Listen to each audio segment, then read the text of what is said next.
Hi.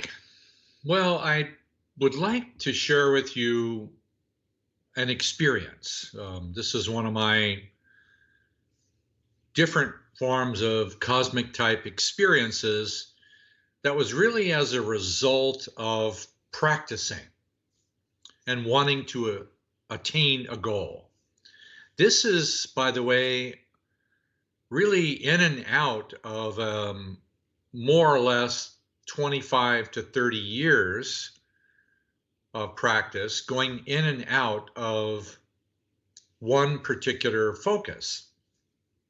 And I'm going to share with you some of the story, and there are multiple stories that I can't share all at one time, but I'll share with a little bit of what I really feel is significant, and then how it might apply to your personal life today.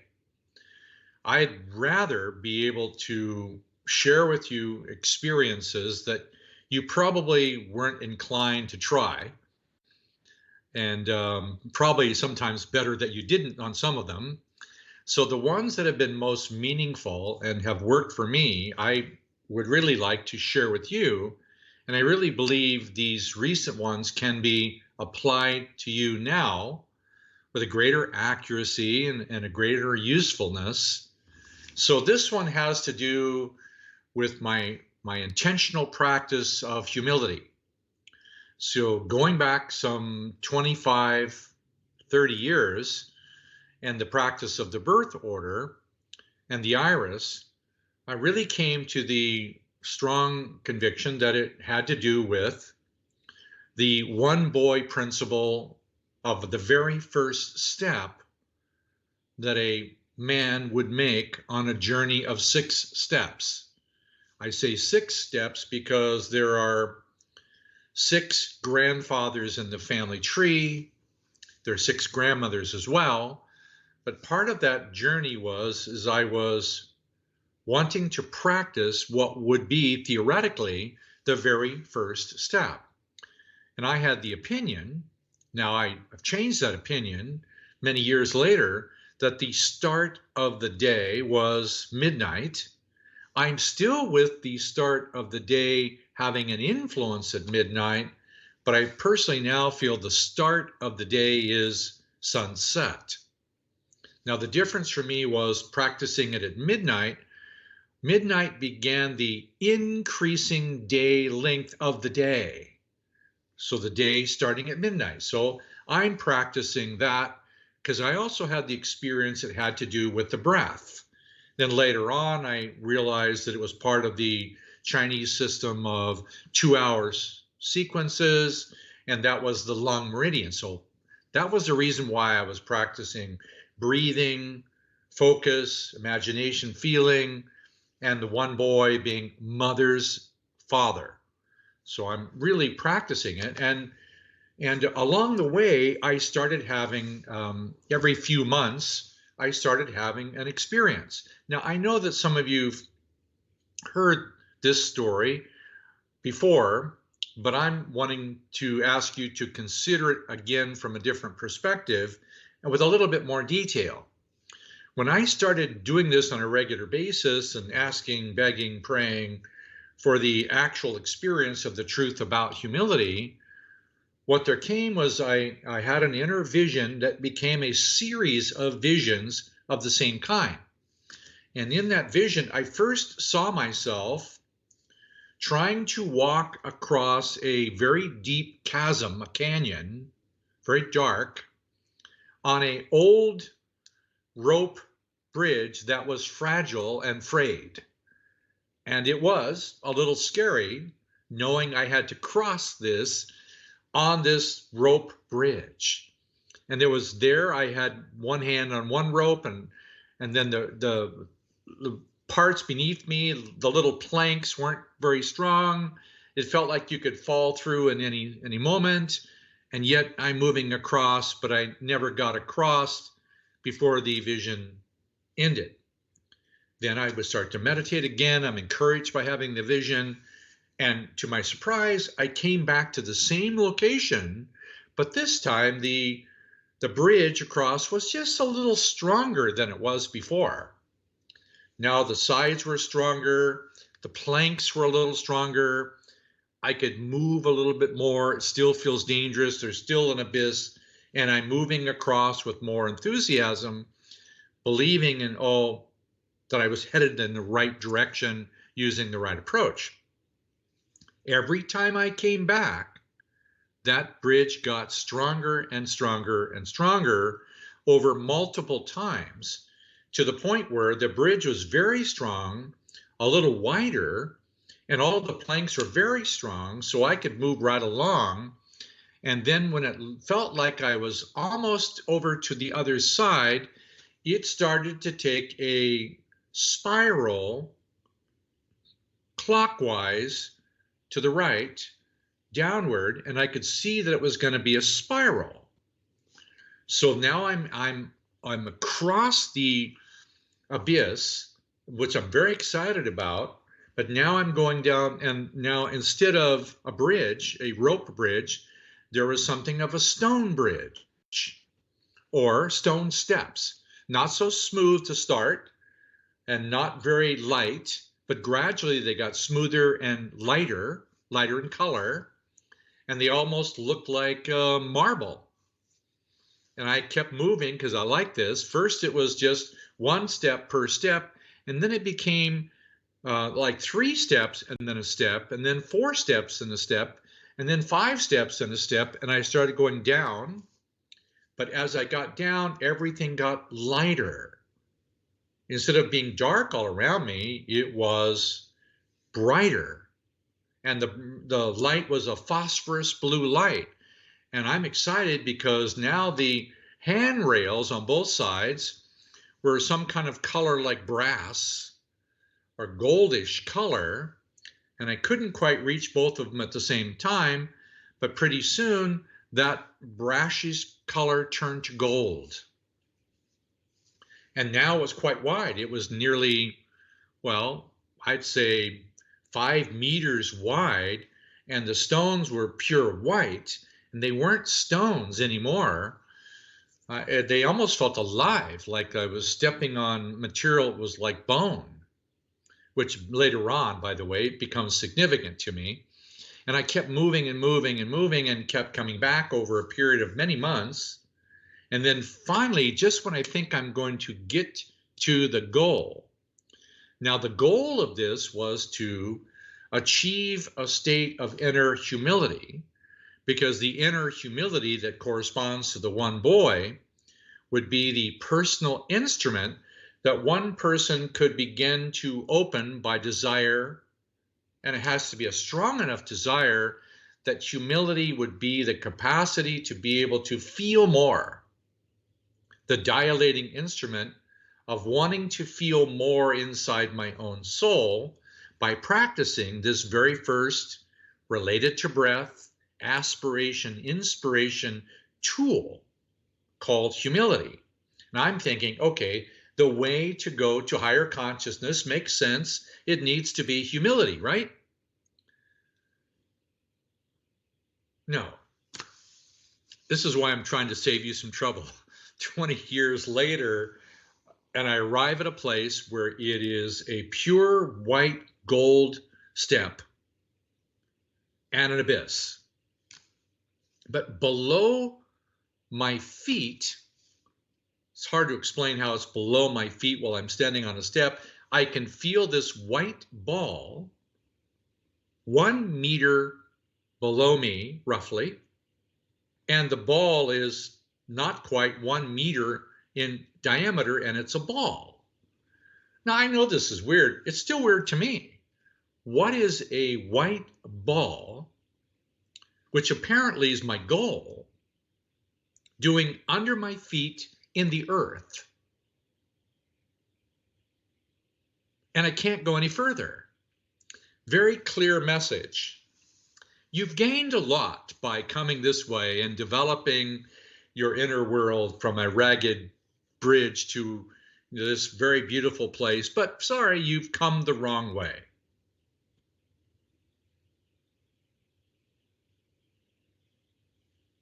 Wow. It takes a moment to even consider with an open mind that this direction I'm receiving is telling me that, okay, you did something good and you practice this sensitivity, breath work, function, softness, kindness, characteristic. And oh, by the way, I've not been able to achieve this. Don't get me wrong. I've just gotten better at it. Shoot. Then to find out that's not the right way. It took me a while to discover what became self-evident later. Every pair in the family tree, mothers, parents, my mother's mother, my mother's father, they're designed to be a couple. They're half of something.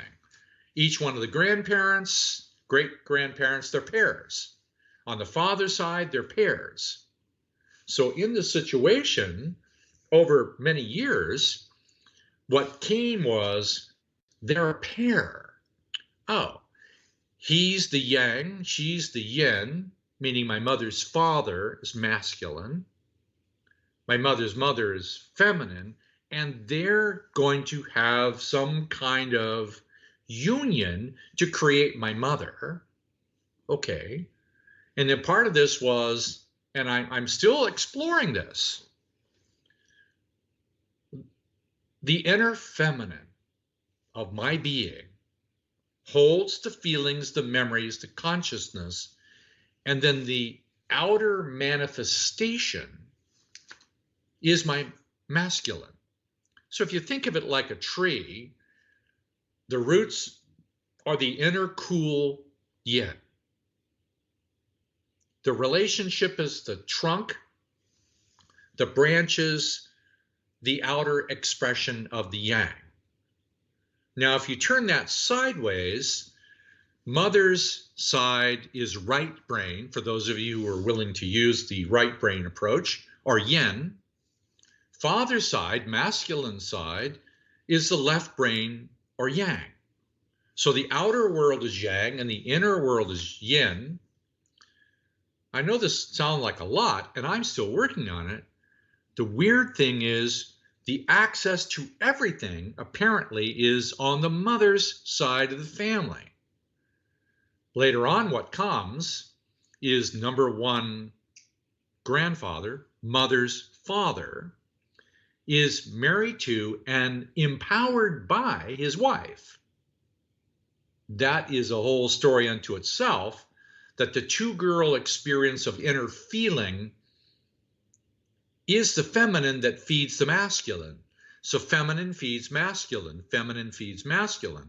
Later on, I learn how to take my masculine inside my feminine to produce a change in what the feminine remembers and holds. So yes, do I take my masculine conscious attention, free will, presence, mind, inside my inner feminine and increase the capacity to grow? Yes, that's basically what this is about. Because then, through a process of another form of discovery, to find out that my mother's mother was actually the eye of the needle. So right now, I'm practicing deeper and deeper feeling for my mother's mother, which, by the way, not to confuse the subject, is the first month of autumn, corresponding to the first 2 hours of sunset, peace, inner quieting. So mother's mother, feeling, inner imagination, empathy, lake of peace, empowers my mother's father. Sure, there's all kinds of likely social problems between that triangle, my mother and her parents. I don't know about you, but I don't know very many parents who got along very well over a lifetime. And then my mother had a difficult relationship at different times. Her mother died. So this whole triangle of my mother and her parents affects my ability to feel, two-girl mother's mother, and my ability to breathe and aspire and have the humility. Wow. I can go nowhere without acknowledging, feeling, utilizing, practicing to feel more with conscious intention. Do I want to put my attention of my feeling, humility, innocence, into my mother's feeling, and there's a conception that becomes my mother? How do I own that vehicle? Because those two are part of chakra number 1, my mother's father, and part of chakra number 2, and the other sides of them are on the father's side of the family. A whole nother story. So I'm engaged in practicing this. Now back to the ball. As weird as it is, you know that you have the soft little insteps to your feet, right? Have you ever thought about why feet aren't very flat? Does it make any sense to have a little indentation on the instep of your feet on both feet? Kind of, if you stood on the ball, you would fit on the ball. Well, I'm saying that from my experience, there is a sequence of life that comes in each one of the toes. And just like the fingernails, there is an acupuncture point wherever the vertical nail meets the horizontal cuticle. So on every finger, there's 2 acupuncture points. So all those fingers, they have acupuncture points, 2 each, and then there's 2 on the wrist. Now that is duplicated on the feet. Yes, there's life, possibility, energy, life force coming through the toes, coming up the instep, through the smooth, hairless legs, and coming into where the legs meet the torso. Now, what's really weird about this, the toes correspond to the head. Yes, tops of fingers, head, bottom of hand, bottom of body. So this is the whole body, head and bottom. On the feet, same thing. Toes, head. Phew. Now, the toes mean my head is merging with my lower body. So I'm experimenting with, just to let you know, so I vanished one day. Never mind. Beam me up, Gotti, or what was his name? Scotty, right. Beam me up.